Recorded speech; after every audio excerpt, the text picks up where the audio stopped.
Well, hello there and welcome to issue 117, and this issue is all about the Gemini Rooster.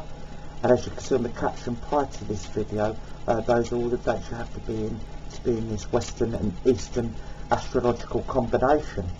Okay, let's start at the beginning. The Gemini Rooster as a child.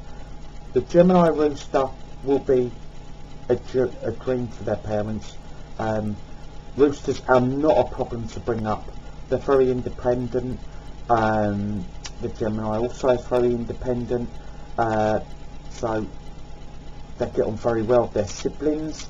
They just aren't a problem at home. It's not their way. They seek to their own little bit of privacy, easily to get on with, never really give their parents any problems at all. But when it comes to going to school, and in the school environment, they find it very restrictive, and we have to remember that roosters, especially Gemini roosters, well, they learn on a very sort of lateral way of thinking. They learn a lot more outside of school, shall we say, and they look at problems slightly different than the standard way of teaching, as it were. So you know, that structure, it doesn't sit well with them.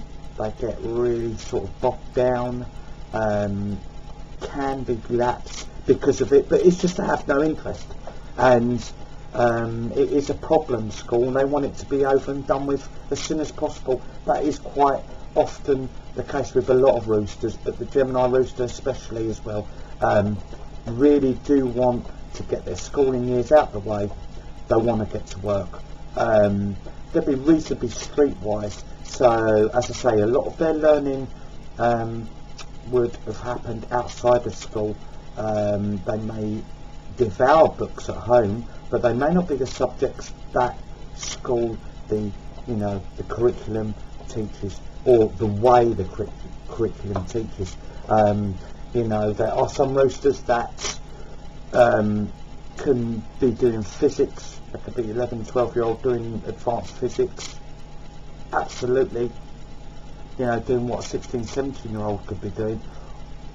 Then again, you could have them just can't be bothered to write.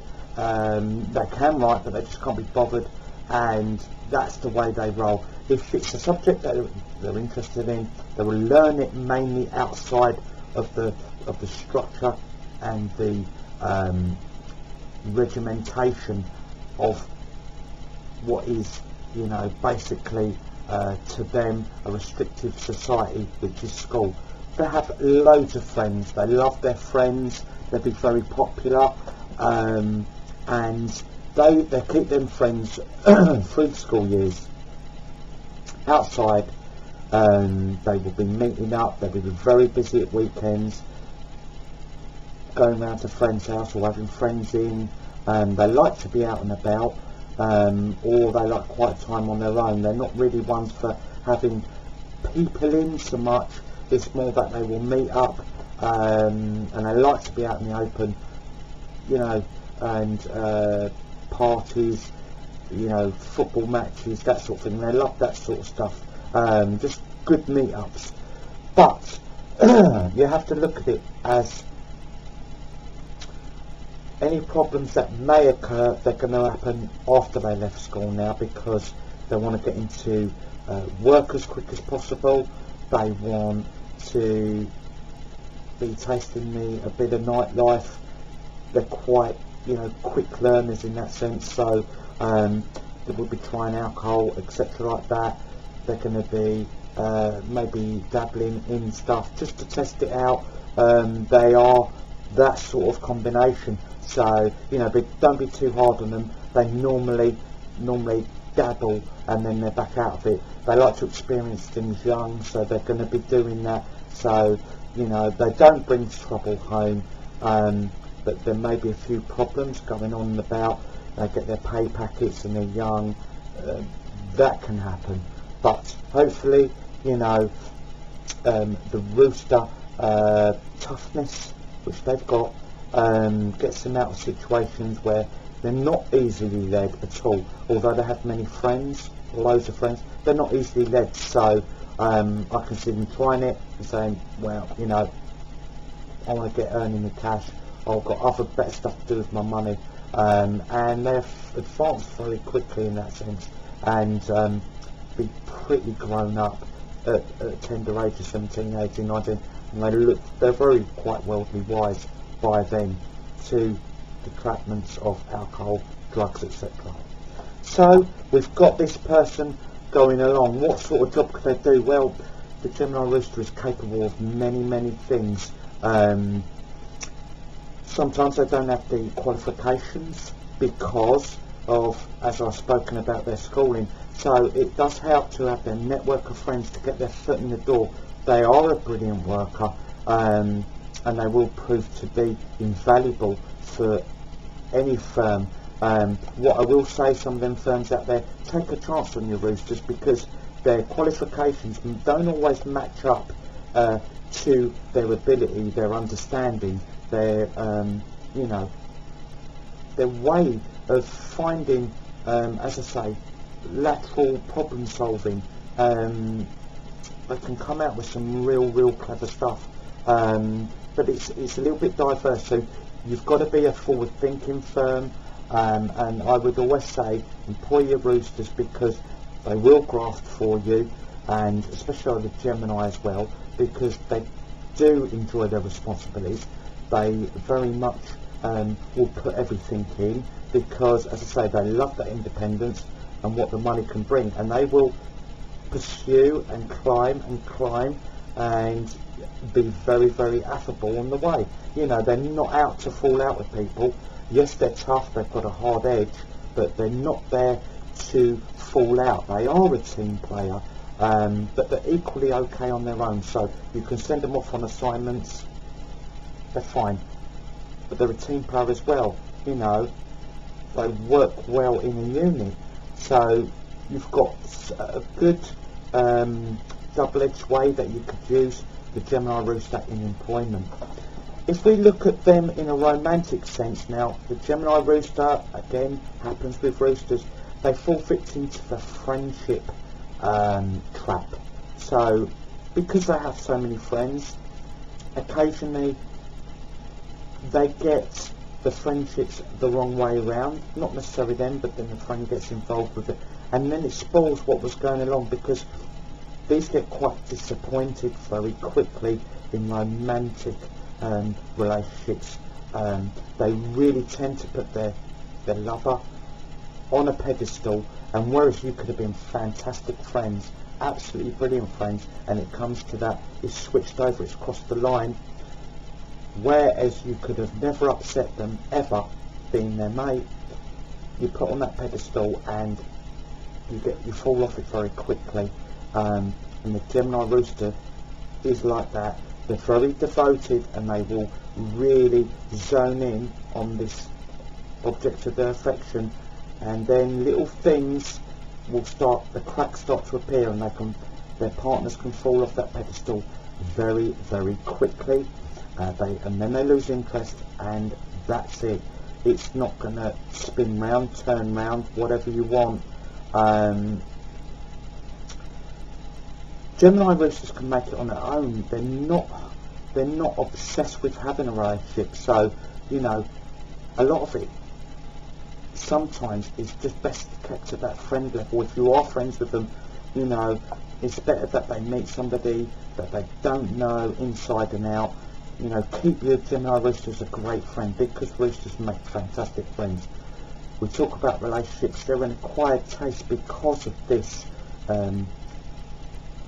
different way of thinking, different way of looking at it, and you could do something and not realise what you've done wrong sometimes, but it's when you've been put up so high on this pedestal, you know, there's only one way to come, and you're coming down. That's it. To stay sat up there for any length of time is nigh on impossible. So keep it in that friendship level, and the Gemini Rooster will be happy with that. But if we've got to find them the right person, then we've got to look in the right places. Now, we've the Gemini Rooster, we have to look at snakes, and we have to look at snakes in the Leo, in the Libra, in the Aquarius and the Aries. And the reason we have to do that, because snakes have the same devotion. They have the best bond of the Chinese zodiac. The snake and the rooster on a subliminal level, especially mentally, where they both get each other. There's a lot of unsaid things, but they just get each other. And the snake understands the rooster. The rooster is quite hard to understand when it comes to these close relationships, but the snake does. And they are patient. They are, willing to give every ounce of their time. And when the rooster has these moments of, questioning, they disarm them. They take the nerves away from the rooster as well, because the rooster is, don't get me wrong, they're a love maker. And that's where their true qualities, as you say, when you're in that relationship, you know how much they love you because of their performances. And roosters are up there with the tops. But the snake, when they're on their nervous run, they can cool them down, calm them down, and they just hit it off. They just know each other. And roosters know what I'm talking about there, and the snakes will. They know what I'm saying, and there's one where they both understand how each other click. And also the oxen. Now the oxen are strict tempo, sometimes quiet, but the solidity to keep themselves together, because sometimes a rooster will be quacking and questioning, and sort of the nerves are settling in, and when the relationship might be starting to get a bit rocky, the oxen's there, as placid as ever, just calms the whole situation down, has a brilliant work ethic, just like the rooster, and they keep a great friendship ongoing, as well as that stability which the rooster really needs. And the oxen again understands the rooster. They know when they're on a quirky one. They know, and they can just calm them down. Sometimes they don't even have to say anything. They just be looking at them and say, "Come on, you're all right." And the rooster's fine then, And that's why we have to find the right ones for rooster, because, as I said, they're an acquired taste, and it's just the way they are. Okay, so we look for the oxen in the Leo, in the Libra, in the Aquarius, and in the Aries. We have to avoid, especially Gemini rabbits, just like the other Gemini roosters, all the rabbits. Always say it, and I always will. They just don't click. They end up fighting, arguing. They've got a different sexual tempo, completely different. The rooster's very demonstrative in that sense. The rabbits will be focused on other parts of the relationship, and when the rooster needs to be disarmed in that nervousness, the rabbit will only enhance it, and they get naggy, and it just goes to pieces. So please avoid each other, and it'll save a lot of heartache in the long run. Okay, thank you for joining me, and please tune in for the next one. Thank you.